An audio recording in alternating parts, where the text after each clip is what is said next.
वहाँ से जो जर्नी हमारी चालू हुई, कई ऐसी चैलेंजों का हमने सामना किया। हमने जब स्टेट बोर्ड लिया तो उस ट्राइबल एरिया में मान्यता लेने में हम लोगों को इंस्टीट्यूट स्टेबल करने में परेशानी आई, फंड्स की काफ़ी परेशानी आई। तो जर्नी जब स्टार्ट की that time I was simple teacher, और जब मेरी तनख्वाह थी उस समय लगभग 500 रुपये प्रति माह थी। 500 रुपये प्रति माह से। चीज़ भी बहुत ज़्यादा जरूरी है कि जो भारत है वो कहीं ना कहीं गुरुकुल पद्धति को फॉलो करते आया है। ये हमारे ब्लड में है, ये हमारे पूरे एक एटमॉस्फेयर में भारत देश में ये चीज़ फैली हुई है। सर कोविड के समय में हम लोगों ने देखा कई ऐसे बड़े बड़े प्लेटफॉर्म खुले, लेकिन आज उनकी जो सक्सेस है वो उस लेवल पे कहीं से कहीं तक नहीं। तो प्राइवेट स्कूल को चला रहा हूँ, यही मेरी रोजी रोटी का साधन है। पर मुझे तो ऐसा लगता है कि भारत देश में किसी भी प्राइवेट स्कूल की जरूरत ही नहीं, ना प्राइवेट यूनिवर्सिटी की जरूरत है, ना प्राइवेट स्कूल की जरूरत है। भारत देश एक ऐसा देश है कि जहाँ पर गवर्नमेंट को पूरी जवाबदारी लेना चाहिए, और मुझे ऐसा लगता है कि एक बोर्ड के ऊपर काम होना चाहिए।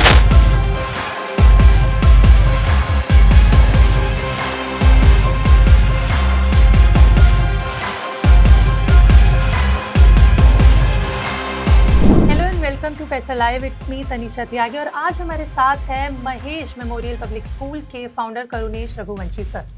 Thank you so much for coming on our show. Thank you sir. मेरा पहला सवाल, आप एजुकेशन सेक्टर से हैं, जैसे कि हमें आपके जैसे मैंने बोला Mahesh memorial public school, it's all about education, right sir. आपने इतने सारे सेक्टर्स हैं जी, व्हाई ओनली एजुकेशन सेक्टर? इसी से की शुरुआत की, क्यों एजुकेशन क्षेत्र में ही आपको अपना शुरुआत रखनी थी, अपने कदम रखने थे? बिल्कुल। एक्चुअली देखिए क्या होता है ना कि सबसे पहली बात तो ये है कि मुझे ऐसा लगता है कि एक इनिशियल स्टेज पे एजुकेशन सेक्टर में जाना हर किसी के लिए थोड़ा सा इजी रहता है कंपेयर टू अदर सेक्टर। तो भाई मैं बोलना चाहूँगा कि इनिशियल स्टेज पे तो ये रहा था कि एक इजी गोइंग था, और इसमें आप इजी गोइंग एंट्री कर सकते थे। तो एक इनिशियल स्टेज पे तो मेरा रीज़न यही रहा कि इस हिसाब से मैं इस सेक्टर में आया हूँ। बट कहीं ना कहीं मैंने ये ऑब्जर्व किया है कि यार एक टीचिंग मुझे अच्छा लगता है, किसी को कुछ समझाना अच्छा लगता है, पढ़ाना अच्छा लगता है। समय की कोई सीमा नहीं रहती है, जब आप कुछ करने बैठते हैं, पढ़ने बैठते हैं, पढ़ाने बैठते हैं तो बड़ा टेक इट ईजी हो जाता है। लेकिन जब इस फील्ड में एंट्री की और जब काम चालू किया तो मुझे ऐसा लगा कि इससे अच्छा तो नोबेल प्रोफेशन कोई हो ही नहीं सकता। बिल्कुल करेक्ट। ये सभी जितने भी प्रोफेशन है ऑल ओवर वर्ल्ड के अंदर, उसका अगर हम किसी को माने कोई जन्मदाता है तो वो टीचर ही है, और वो एजुकेशन ही है। बिल्कुल सही बोला आपने सर। तो एक चीज़ तो ये रही, और इस वजह से लगा कि यार इस प्रोफेशन के अंदर आप एक लंबे समय तक काम करना चाहिए। दूसरा ये लगा कि दूसरे प्रोफेशन है ना, कई तरह की समस्या है, यहाँ पे आप पूरा डिस्कनेक्ट हो जाते हैं। और ऐसा बोलते हैं ना कि बच्चों में भगवान का वास होता है। जी। तो इससे अच्छा तो मुझे लगता है कुछ हो ही नहीं सकता है कि जहाँ एक आपकी अपनी अलग दुनिया होती है, एक ऐसी दुनिया जो बिल्कुल साफ सुथरी है, एक ऐसी दुनिया जो दिल से बिल्कुल साफ है, और फिर जो आप काम मिलावट नहीं है, मिलावट बिल्कुल नहीं है। और आप काम किसके लिए कर रहे हैं, मतलब आप एक पीढ़ी के निर्माण का काम कर रहे हैं, और वो पीढ़ी जो मतलब कहीं ना कहीं उस परिवार को तारेगी, समाज को तारेगी, और आखिरी में राष्ट्र को तारेगी। तो मुझे ऐसा लगता है कि राष्ट्र सेवा के लिए इससे अच्छा तो कोई चीज हो ही नहीं सकती। तो इस वजह से फिर मैंने इसी प्रोफेशन को चूज किया। ज्ञान के कदम कैसे बढ़ाएगा इंसान? आगे बढ़ा ही नहीं सकता, पॉसिबल ही नहीं है। बिल्कुल, क्योंकि इंसान जब पैदा होता है तो सबसे पहले उसको बोलना ही सिखाते हैं। बोलने में शब्दों की जरूरत है, और वहीं से ज्ञान शुरू हो जाता है। सर, ये जो आपने अपने इसके स्कूल की शुरुआत की थी, ये क्या सोच के की थी? अपनी जर्नी के बारे में थोड़ा बताइए। आपका सफ़र बहुत दिलचस्प रहा होगा। बिल्कुल मैम। एक्चुअली जो हम लोगों ने स्कूल को स्टार्ट किया तो कहीं मतलब जब स्टार्टिंग से मेरी ऐसी इच्छा थी कुछ ऐसी जगह पे काम किया जाए जहाँ पे ऐसा कभी किसी ने ना किया हो। मतलब कुछ मुझे ऐसा लगा, शुरू से ऐसा रहा है कि कुछ हट के काम होना चाहिए, कोई बहुत बेहतर होना चाहिए।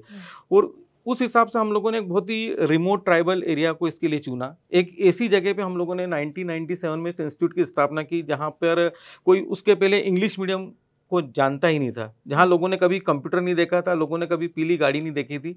एक ठेठ आदिवासी बहुल्य इलाका है। तो एक कहीं न कहीं एक ऐसा लगा कि काफ़ी चैलेंजिंग टास्क है, और शुरू से एक ऐसी इच्छा थी कि एक ऐसा इंस्टीट्यूट आप स्टेबल करें जहाँ पूरा credit goes to you only. मतलब मैं इस मामले में थोड़ा सा स्वार्थी रहा हूँ। मैं जब भी बच्चों को पढ़ाता हूँ या इंस्टीट्यूट में भी हम लोगों ने ये कर रखा है कि हमको किसी का कोई भी कोऑपरेशन, कोई भी सहयोग नहीं चाहिए। जो करेंगे वो हम करेंगे, खुद से करेंगे। तो फिर ऐसा लगा कि ये क्षेत्र ऐसा है कि यहाँ पर ऑलरेडी ये काफ़ी बैकवर्ड है, और यहाँ पर ये काम बहुत बेहतर तरीके से किया जा सकता है। साथ ही उस क्षेत्र में ये हम लोग काफ़ी समय से देख रहे थे कि प्रतिभाएं तो है, लेकिन कोई भी उस क्षेत्र में काम करना पसंद ही नहीं कर रहा था, क्योंकि वहाँ पे जो बेसिक सुविधाएं होना चाहिए वो बिल्कुल भी नहीं है। तो इस वजह से ये रहा कि उस एरिया में हम लोगों ने स्टार्ट किया।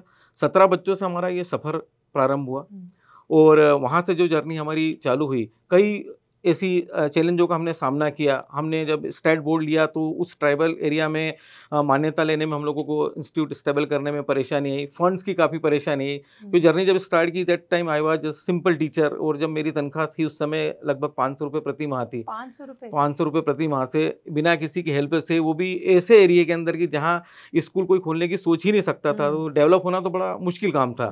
तो वहाँ पे हम लोगों ने उस चैलेंज को स्वीकार किया, काम करना चालू किया, और फिर सब चीज़ एक ऑटोमेटेड मोड पे होती चली गई। तो आपने कच्चे घरों की जगह पे एक पक्का स्कूल खड़ा करके वहाँ पे लोगों को पढ़ाना शुरू किया, बोल सकते? बिल्कुल, पहले हम लोगों ने करीबन 7-8 साल हम लोगों ने किराए के अलग अलग भवनों में काम किया। उसके बाद जब हम थोड़े से स्टेबल पोजीशन में पहुंचे, फिर हम लोगों ने बैंक से लोन लिया और एक छोटे से 4 कमरों से हम लोगों ने हमारी संस्था को तो शुरुआत में बड़ी दिक्कतें आई होंगी, लोगों को कन्विंस करने में बड़ा समय लगा होगा, क्योंकि उस समय लोगों को लगता है कहाँ टाइम वेस्ट करना, इससे बढ़िया ये कमा लेगा 2 रोटी जाके वहाँ पे। बिल्कुल ऐसे एरिया में बिल्कुल बहुत काफ़ी चीज़ें ऐसी थी, लेकिन एक चीज़ तो मैंने ऑब्जर्व की है कि जब आप सही काम करते हैं और शिक्षा के क्षेत्र में करते हैं, तो आज भारत में कहीं भी कोई, मुझे नहीं लगता कोई भी ऐसा क्षेत्र होगा कि जहाँ अगर कोई शिक्षा को सही मायनों में प्रमोट करने जा रहा है या दिल से बच्चों के लिए काम कर रहा है, तो पब्लिक सपोर्ट नहीं करेगी। और इस वजह से ऐसे एरिया में जहाँ लोग इस चीज़ को नहीं समझते थे, उसके बाद भी उन्होंने सहयोग किया। उनको लगा कि उनके बच्चों को जरूरत है, मतलब ये कहीं ना कहीं अवेयरनेस तो है शिक्षा को लेके भारत में, बस बात इतनी सी हो रही कि वो सही तरीके से लोगों तक पहुंच नहीं पा रहा है। सर, ये जैसे आप कौन सी तरीके की शिक्षा में भरोसा रखते हैं? जो पहले तो ट्रेडिशनली चलता था, सब कुछ जो पढ़ रहे हैं सामने पढ़ रहे हैं, लेकिन अब जैसे कि टेक्नोलॉजी, डिजिटलाइजेशन हो रहा है, बिल्कुल सारी चीजें ऑनलाइन आ रही है, स्मार्टफोन, स्मार्ट एजुकेशन, वेदांता, मतलब मेनी गुड एजुकेशन सेक्टर्स में बहुत अच्छे डिजिटल प्लेटफॉर्म्स आ रहे हैं, बहुत सेवरल। तो आपको क्या लगता है कि क्या आप कौन से को चूज करेंगे? You will choose the digital one और द ट्रेडिशनल वन? आप किसमें भरोसा रखते हैं? नहीं, एक्चुअली यहाँ पे कॉम्बिनेशन दोनों ही चीज़ों का चाहिए। जो वर्तमान समय में जिस तरह से हम डेवलप हो रहे हैं, तो टेक्नोलॉजी से भी दूर नहीं रहा जा सकता। टेक्नोलॉजी का टच तो बच्चों को आपको देना ही पड़ेगा, लेकिन कहीं ना कहीं ये चीज़ भी बहुत ज़्यादा जरूरी है कि जो भारत है वो कहीं ना कहीं गुरुकुल पद्धति को फॉलो करते आया है। ये हमारे ब्लड में है, ये हमारे पूरे एक एटमॉस्फेयर में भारत देश में ये चीज़ फैली हुई है। ये जो कॉन्सेप्ट ऑनलाइन एजुकेशन का है, कहीं ना कहीं मुझे लगता है ये फॉरेन एजुकेशन कॉन्सेप्ट है। भारत के अंदर कोविड के समय में हम लोगों ने देखा कई ऐसे बड़े बड़े प्लेटफॉर्म खुले, लेकिन आज उनकी जो सक्सेस है वो उस लेवल पे कहीं से कहीं तक नहीं है। क्योंकि यहाँ पर एक बच्चे को जो सबसे ज़्यादा जरूरत पड़ती है, वो जरूरत पड़ती है उसको प्यार की, एक आई कांटेक्ट की, उसके सिर पे हाथ रखने की, उसको संभालने की, उसको उसका उत्साहवर्धन करने की। और वो एक फिजिकल प्लेटफॉर्म पे एक टीचर ही ये चीज बहुत बेहतर तरीके से कर सकता है। स्टीम बढ़ाने की, बिल्कुल। कॉन्फिडेंस ही नहीं रहेगा तो पढ़ेगा कैसे? जब हिचक के बिना तो पढ़ाई, अगर हिचक है तो पढ़ाई नहीं है। इंसान को जब ये रहेगा कि मैं पूछूं कैसे। ऑनलाइन प्लेटफॉर्म पे ये होता है कि आप लेते तो सब चले जाते हो, लेकिन उसका कहीं भी एक कीन ऑब्जर्वेशन नहीं होता है, कोई इसका एनालिसिस नहीं होता है, कोई आपके डाउट्स को हर स्टेप पे क्लियर करने वाला नहीं होता है। बच्चों के साथ एक चीज होती है, कई बार ऐसा लगता है कि बच्चे कोई डाउट पूछेंगे, ऐसा नहीं होता है। हर बच्चा डाउट नहीं पूछ पाता है, वो डाउट निकालना टीचर की जवाबदारी रहती है। वो फिजिकल प्लेटफॉर्म पे एक बहुत अच्छा टीचर ही कर पाता है। ऑनलाइन प्लेटफॉर्म ये काम कभी नहीं कर सकता। ऑनलाइन प्लेटफॉर्म केवल ये कि वो एजुकेशन तो प्रोवाइड कर सकता है, पेपर भी दे सकता है, लेकिन इंडिविजुअल बच्चे को कहाँ कैसे सपोर्ट की जरूरत है, इंटरेक्शन नहीं कर सकता, पॉसिबल ही नहीं है। सर, एजुकेशन सेक्टर में इस समय बहुत महंगाई बढ़ रही है, मतलब एक सिंपल ज्ञान को बहुत ज़्यादा एक्सपेंसिव बना दिया गया। इस पर आपको क्या लगता है कि ये सही है? बिल्कुल गलत है।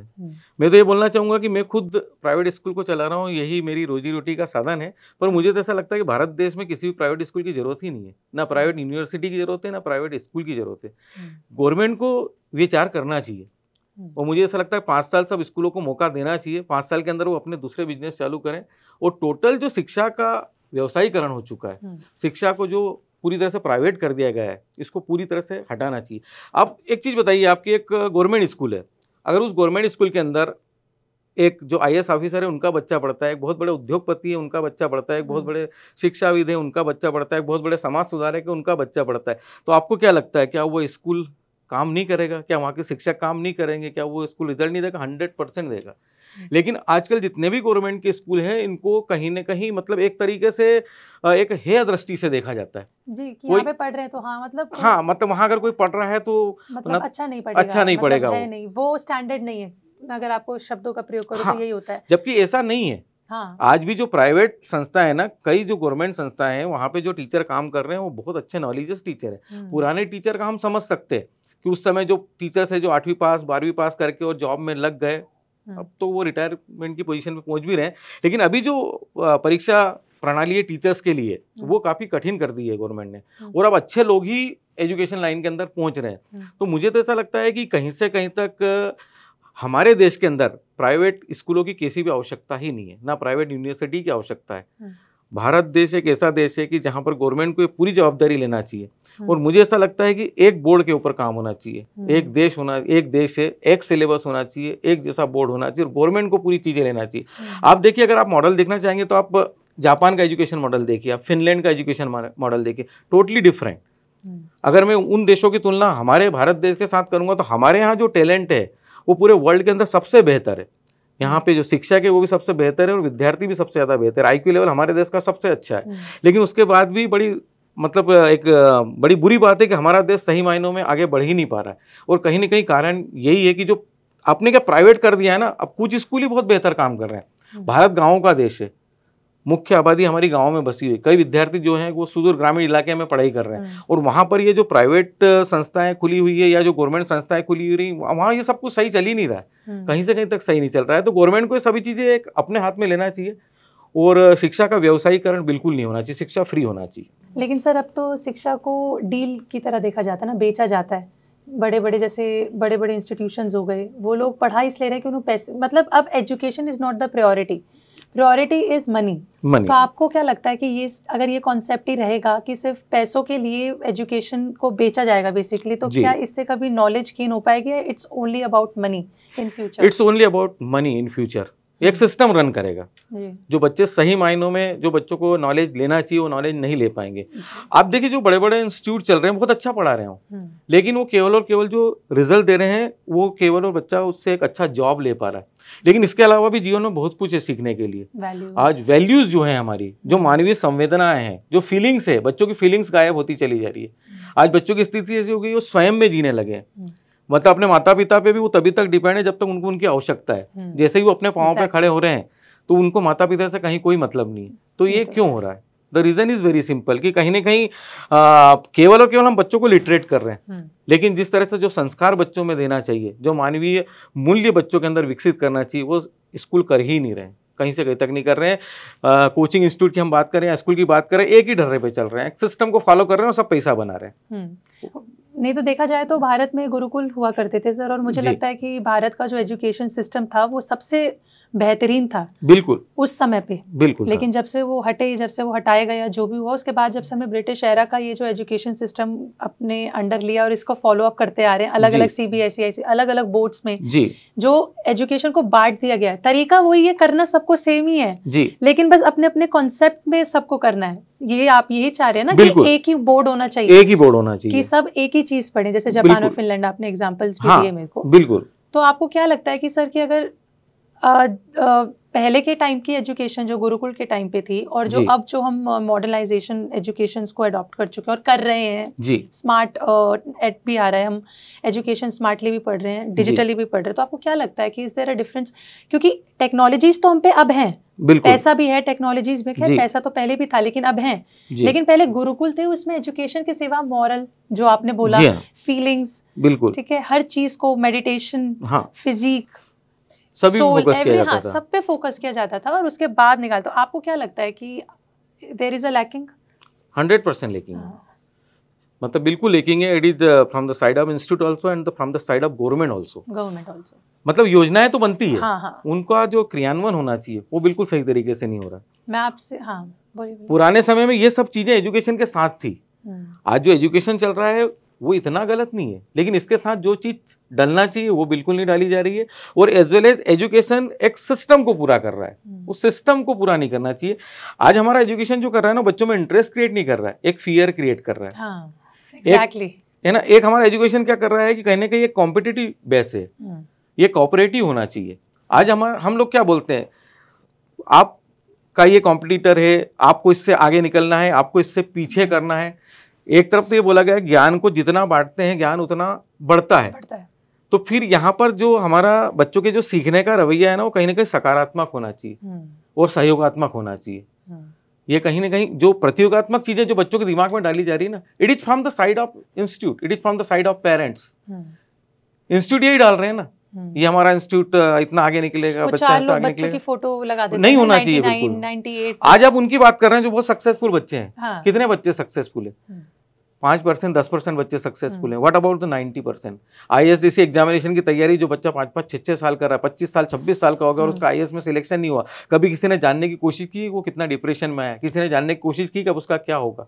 मतलब हमारा जो एजुकेशन सिस्टम है ना, वो सक्सेस की बात कर रहा है, हमारा एजुकेशन सिस्टम फेल्यूर की बात ही नहीं कर रहा है। Thank you so much for being here for us sir. And अगर आपको कोई भी सवाल है, कोई भी जवाब, anything you want to ask about this topic we just discussed, तो हमें कमेंट सेक्शन में पिन जरूर करिएगा और हम आपको इसका सवाल का जवाब देने की पूरी कोशिश करेंगे। Thank you so much for watching us and watching PESA live.